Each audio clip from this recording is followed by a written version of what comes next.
Donald Trump has publicly targeted the Republican Congresswoman Marjorie Taylor Greene, calling her wacky, calling her Marjorie Traitor Greene. In a Truth Social post as well on the weekend, they used to be buddies, these two, not so much now. Joining us live is political analyst Joe Siracusa. So it really does, as I mentioned last hour, it shows this MAGA split, doesn't it, where you got half of the group who want full exposure, everything to be released, Joe, but you got the other half, and we're talking about Donald Trump here, at the White House, which is reluctant to, because there are victims' names in it, there's problems with identity, et cetera, right? So therein lies the problem. Yes, Pete, good morning. Look, the MAGA diehards believe that there are things in Epstein's files, his safe, videos, et cetera, that reveal the deep state, the swamp, so to speak. And they don't understand why Donald Trump doesn't want to expose all this. Now, Trump probably has his reasons, both legal, personal, and who knows what. And he fell out with Marjorie Taylor Greene over this issue. Now, she had a brilliant defense of herself this morning. She did, I think, an 18-minute interview on CNN, and it wasn't just the Epstein tapes, Pete. She was complaining that Trump has taken his eye off the ball, off the economy, cost of living, health costs, and things like that. And there was too much.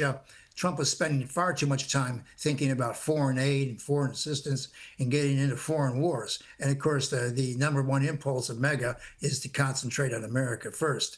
And she positioned herself very well. She said, he's still a good guy. It's just his, she regretted the whole thing. She regretted adding to the toxicity of American politics. A little late for that.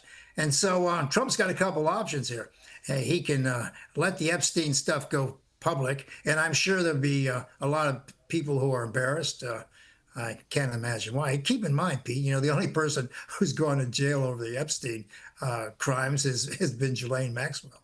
Yeah, we haven't. No Americans have gone anywhere, and I'm sure there's a lot of shenanigans going on over at Epstein's house. But the thing is, I think Marjorie Greene is the first of many Republicans who are going to give Donald Trump a second thought, a second look. They don't like what he's doing. They think he's become something else. And she seemed quite moderate. In fact, I was quite taken aback by her modest language and all the rest of it. And she represents a very poor state and a very poor district, and so she has to do these kinds of things. But I think the MAGA glory days are over. President Trump probably only has about 1 year to do everything he wants to do to seal his legacy. Because Pete, in 2026, it's sure as night follows day. The Republicans are going to lose the House and the Senate. I just I'm of the opinion that if something had have been there that painted Donald Trump in a bad light, it would have been released already by now, particularly while Joe Biden was president. But still, there's been none, and try as the Democrats might to release things, there's still been no smoking gun.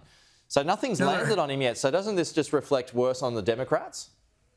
Oh, it does. I mean, the Democrats have been chasing this, and of course, it's going to reflect very badly on Democrats like Larry Summers, former president at Harvard, and Bill Clinton, Bubba, and all those guys. They probably went over there for their weekly massage or whatever the hell they were doing there. And so, the Democrats haven't looked very good about this. The Democrats have prolonged a 43-day shutdown, causing Americans to suffer a great deal.